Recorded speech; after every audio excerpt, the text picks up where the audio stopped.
سيدنا حبيبنا شهدنا ورسولنا صلى الله عليه وسلم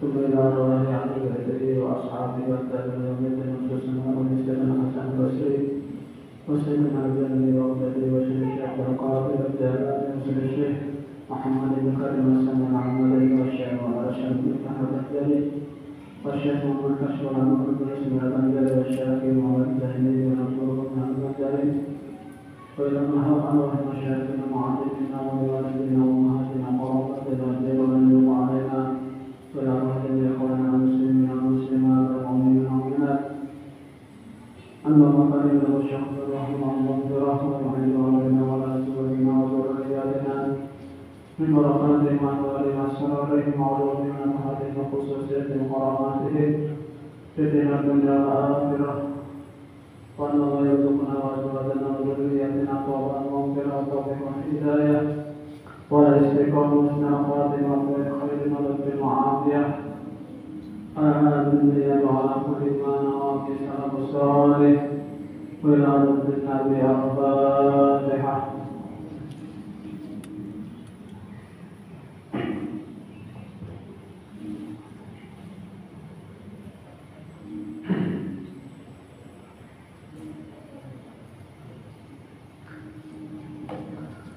Assalamualaikum warahmatullahi wabarakatuh. Bismillahirrahmanirrahim. Alhamdulillahi rabbil alamin. Wa bihi nasta'in ala umuri dunya waddin.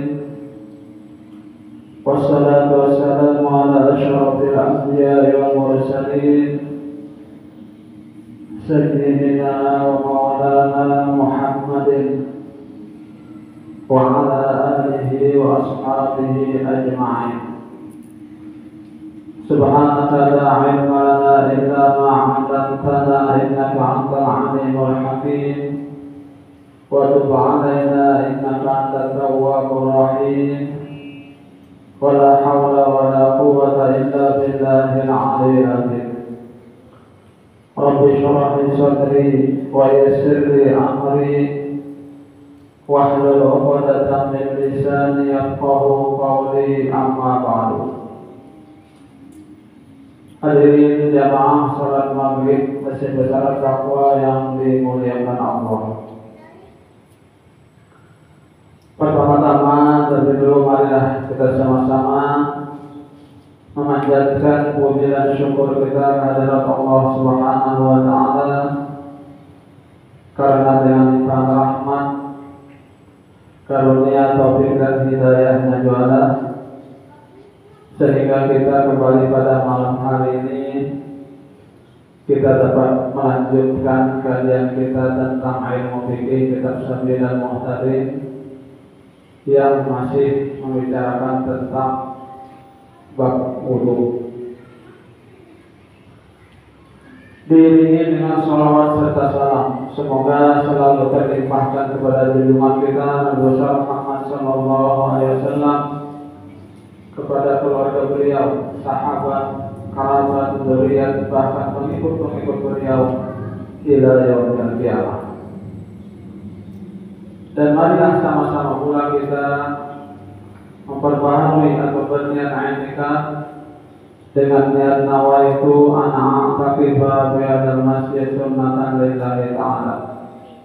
Sengaja saya beriktikaf di dalam masjid ini sunnat atasku karena Allah Ta'ala. Hadirin jamaah salat maghrib masjid besar Taqwa yang dimuliakan Allah. Baiklah, kita lanjutkan. Qala al-mu'allif rahimahullahu ta'ala wa nafa'ana bihi wa bi'ulumihi fid dharain amin. Pasal yang ketiga, sunnat wudu.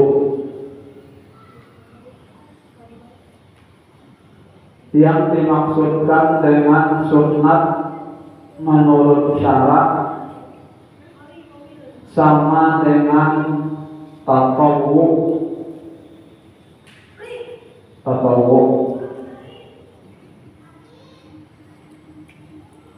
mustahab, mandub, nafal, hasan, dan marhum bihi ialah bahasa Arabnya banyak tatawwu dia juga, mustahab dia juga, mandub, nafal, hasan, marhum bihi banyak. Ialah yang diberi pahala memperbuatnya dan tidak disiksa dengan meninggalkannya. Ya, diberi pahala memperbuatnya dan tidak disiksa dengan tidak memperbuatnya dengan meninggalkannya. Itu sunat. Apabila diperbuatnya mendapatkan pahala, dan apabila ditinggalkan tidak disiksa, artinya kadang mendapat dosa. Itu namanya sunat.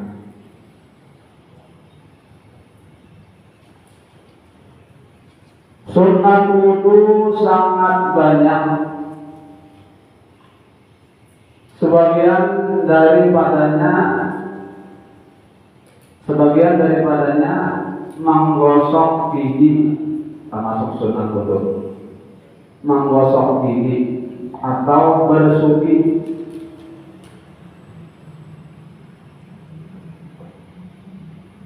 Seperti yang telah diterangkan dahulu. Nah, itu sunat wudu yang menggosok gigi sebelum wudu, bersuci. Hendaklah diniatkan dalam menggosok gigi akan sunat wudu. Jadi diniatkan ya, ketika hendak berwudu lalu menggosok gigi sunat, mengerjakan sunat wudunya.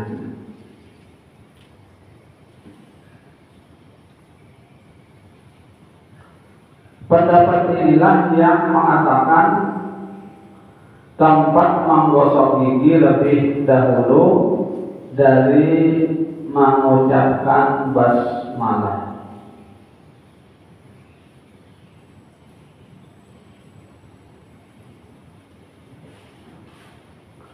Tetapi yang menjadi pegangan Syekh Ibnu Hajar di dalam kitabnya yang bernama Tuhfah dan dalam Syarah Ramadan, bahwa tempat menggosok gigi sesudah membasuh kedua tapak tangan dan sebelum berkumur-kumur. Wadahnya, tempatnya, jalannya dan Syekh Ibnu Hajar.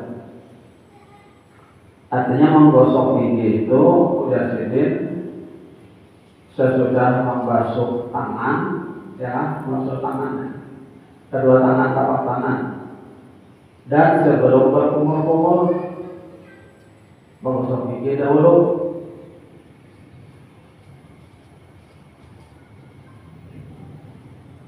Maka pada ketika itu belum diperlukan niat. Karena itu cukuplah dengan niat ketika membaca basmalah. Ini ujar pendapat Syekh Ibnu Hajar.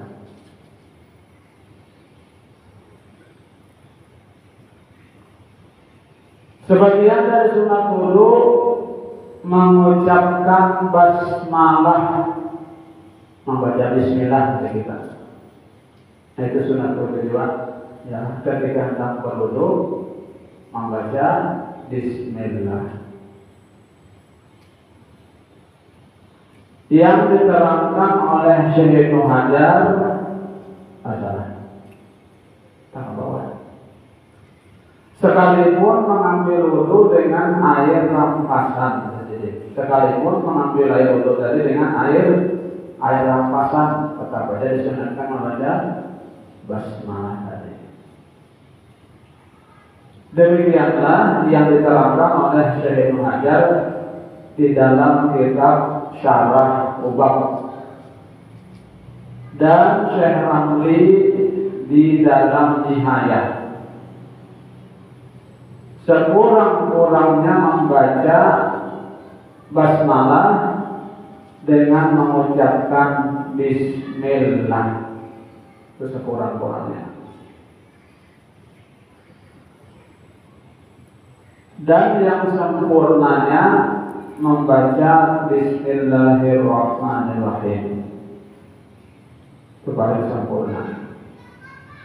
Karena mengikut Nabi Shallallahu Alaihi Wasallam dan lagi sabda Nabi Sallallahu Alaihi Wasallam yang berbunyi tawaddu bi bismillahi, artinya berwudulah kamu dengan membaca basmalah.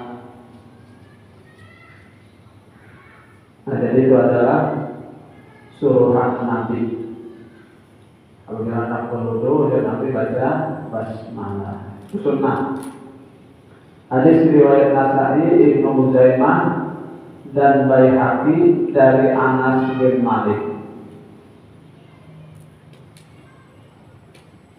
Dan sunnah membaca A'udzubillahi minasyaitonirrajim sebelum membaca basmalah tadi.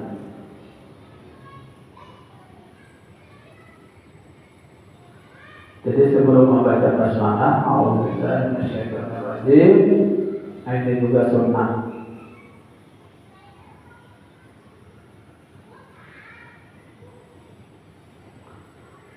Sebelum membaca basmalah dan sesudah membaca basmalah, sunnah membaca lagi Alhamdulillahi ala Islam wa ni'matihi, Alhamdulillahilladzi ja'ala ma'a tahura. Ini doa sesudah membaca basmalah tadi ya. Pertama, Alhamdulillahirrahmanirrahim, Bismillahirrahmanirrahim, Alhamdulillahirrahmanirrahim wa ni'matihi, Alhamdulillahilladzi ja'ala al-ma'a tahura.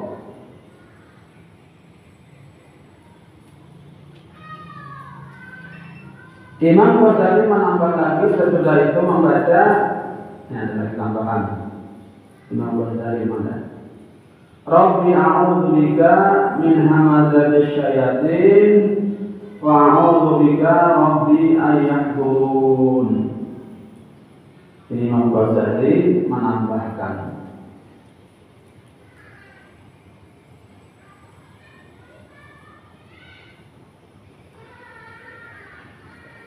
Dan dalam mazhab Imam Ahmad bin Hanbal membaca basmalah hukumnya wajib. Ya, dalam mazhab Imam Hanbal, Ahmad bin Hanbal membaca basmalah hukumnya wajib. Ini pendapat atau di dalam mazhab Imam Ahmad bin Hanbal. Karena Nabi SAW ada bersabda yang berbunyi wala wudu'a liman lam yadhkur ismallahi alaihi. Artinya tidak ada wudu bagi orang yang tidak menyebut nama Allah dalam wudunya. Hadis riwayat Ahmad, Abu Dawud dan Ibnu Majah dari Abu Hurairah. Nah, jadi berdasarkan hadis ini Imam Ahmad bin Hanbal berpendapat bahwa membaca basmalah tadi atau bismillah tadi hukumnya wajib. Artinya ketinggalan pada sahurnya itu pada Imam Ahmad bin Hanbal.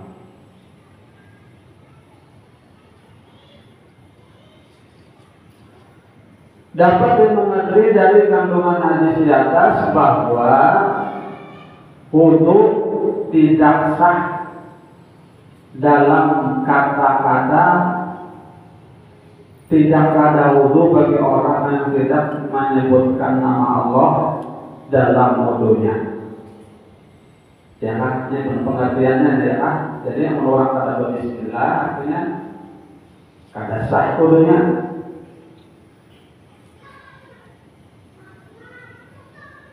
Namun murid-murid Imam Syafi'i menolak hadis itu karena hadis itu termasuk hadis dhaif. Udah, murid-murid Imam Syafi'i.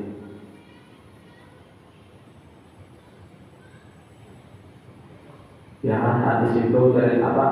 Dhaif. Udah, pendapat atau murid-murid Imam Syafi'i. Arti dhaif itu pada kalau dia jadi hukum.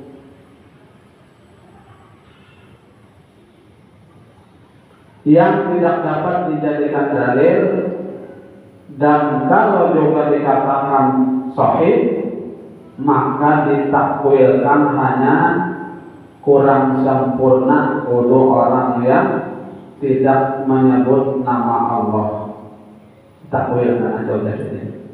Andaikan hadis itu sahih, ya, maka itu ditakwilkan aja, artinya bukan tidak sah, tetapi hanya tidak sempurna.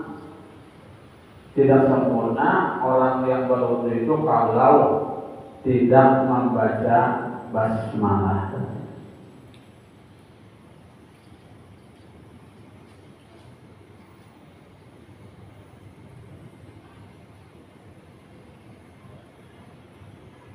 Namun wudunya tetap sah, ya, tetap sah. Kalau tidak mengucap basmalah pada permulaan wudunya,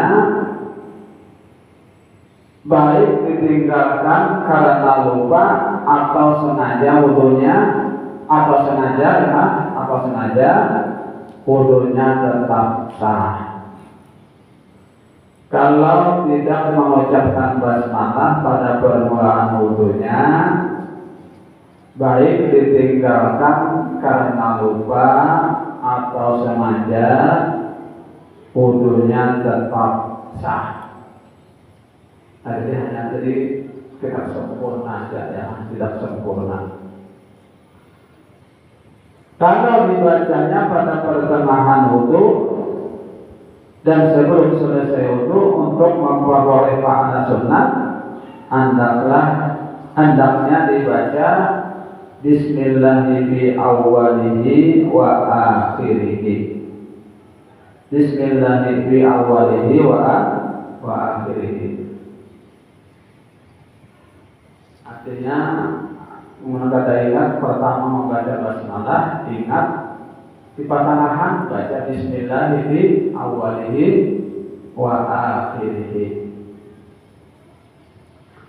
Nah itu ya, kalau misalnya kita makan, kada bisa apa, kada ingat membaca Bismillah pertama di pertengahan ingat, ya itu bacaannya Bismillahi fi awwalihi wa akhirihi.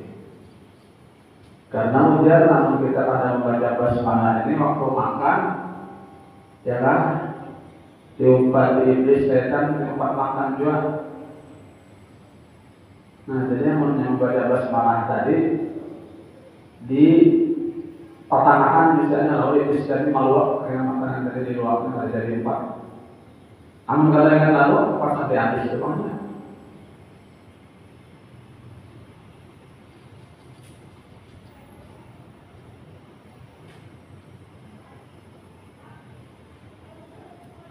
Ini supaya artinya mendapatkan pahala sunnah, karena membaca basmalah itu adalah sunnah wudu. Dan kalau wudunya telah selesai, maka tidak disunatkan membaca basmalah. Aku sudah pada ingat dari pertama kada ingat, pertengahan kada ingat juga, sudah selesai hanya ingat kalau Bismillah, terus lagi, dosanya lagi. Tapi ada ulang pas cuma kalau sempurna jangan bukan kada sah wudhunya tapi hanya tidak sempurna.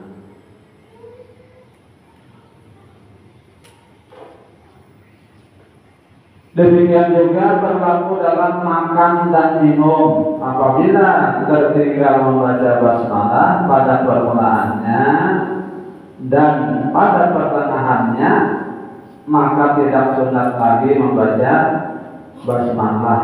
Kayak juga makan tadi ya. Di permulaan kada ingat bismillah, di pertengahan kada ingat dua, sudah habis hanya ingat. Kada usah. Dosa lagi. Mau ulang bahasa orang kan? Ada muat palutnya.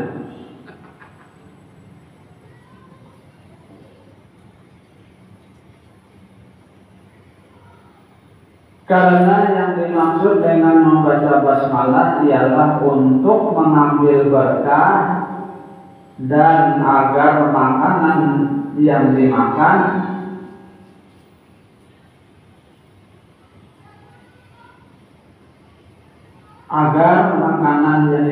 itu mendapatkan berkah dari Allah Subhanahu wa Ta'ala. Jadi kita membaca bismillah tadi. Kalau bismillah lalu kalian mendapatkan berkah ya kan? Atau bisa juga kalau masakannya lagi jangan menambah lagi banyak-banyak misalnya kalau berkah.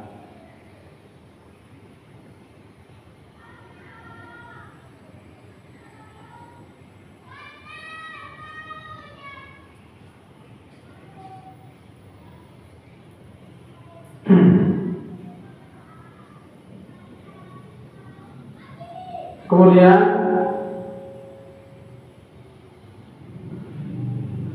apabila tidak mengucapkan basmalah pada permulaan makan dan minum dan juga tidak dia baca pada pertengahannya, maka sunat membaca pada akhir atau sesudahnya agar dimuntahkan setan makanan yang telah dimakannya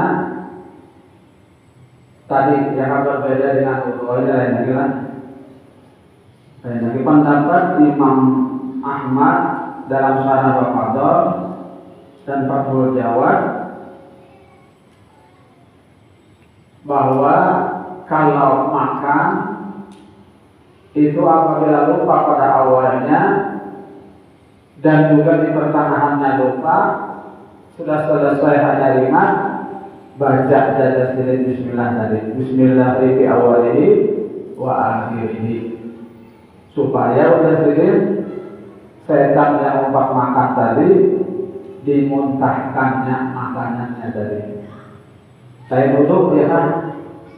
Saya nuduh ini kan terlupa, setan yang nuduh makan itu rasa diupahnya. Kemudian kita pada bismillah. Nah jadi supaya setan tadi maluak makanan yang dimakannya tadi dibaca walaupun sudah habis makanan yang dimakan tadi. Nah dari ingat bismillah baca aja ya sudah. Ya kan berbeda dengan wudhu.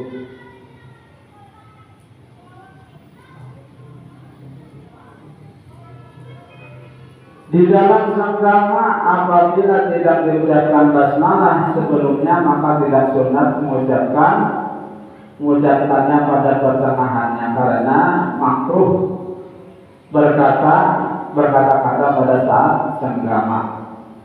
Membaca basmalah di dalam wudhu sunat ain dan di dalam makan sunat kifayah.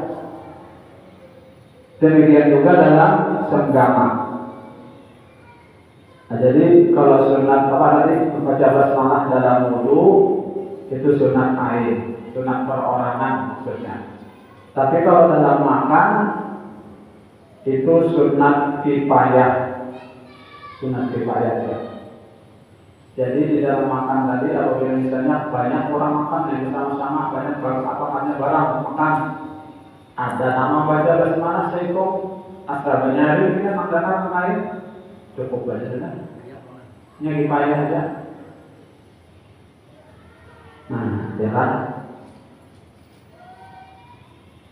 Tetapi kalau dalam senggama ini kifayah juga, cuma kalau sudah sebelumnya ya sebelum kalau sudah pertengahan dan makruh membaca basmalah. Kifayah juga cuma sebelumnya. Tapi kalau sudah berjalan jangan dibaca makruh hukumnya. Sampai dalam. Ada tiga nanti demikian dulu yang dapat sampaikan. Mudah-mudahan ada manfaatnya.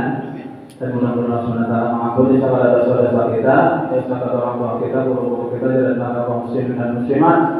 Dan mudah-mudahan Allah SWT mengampuni hajat-hajat kita, di hajat dunia atau hajat akhirat.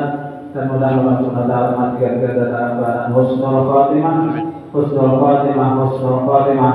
Amin amin ya rabbal alamin. Subhanallah wa bihamdihi asyhadu an la ilaha illa anta astaghfiruka wa atubu ilaik. Wassalamualaikum warahmatullahi wabarakatuh.